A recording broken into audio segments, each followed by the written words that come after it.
Hi friends, this is రాజు. ఇది మా car అండి. తీసుకొని 3 మంత్స్ అవుతుంది. ఇప్పుడు వర్షాకాలం అని చెప్పేసి వాళ్ళ కంపెనీ వాళ్ళు కింద యాంటీ రస్ట్ కోటింగ్ వేస్తే బాడీ రస్ట్ పట్టకుండా ఉంటుందని చెప్పారు. దీని ప్రైస్ వచ్చేసి సైలెన్సర్కి ప్లస్ బాడీకి రెండు కలిపి 4500 వేశారు. మీరు ఫస్ట్ సర్వీస్లోనే చేయించుకుంటే తక్కువకే వస్తుంది.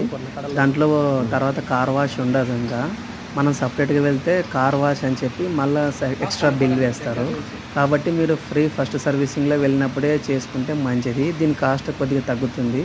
ఇప్పుడు body coating plus silencer coating రెండు కలిపి 4500 వేశారు. ఇంకోటి మనం బయట వేయించినామనుకోండి, మొత్తం కొట్టేస్తారు కింద. కానీ అదే షోరూంలో, అదే సర్వీస్ సెంటర్లో వేసుకుంటే వాళ్ళకి రిస్ట్రిక్షన్స్ ఉంటాయన్నమాట. దేనికి కొట్టాలి, దేనికి కొట్టకూడదు అనేది. మనం బయట తక్కువ అని చెప్పి అన్ని చోట్ల వేయించుకుంటాము. కాబట్టి సర్వీస్ సెంటర్లో వేసుకుంటే బెటర్ అని నా ఫీలింగ్.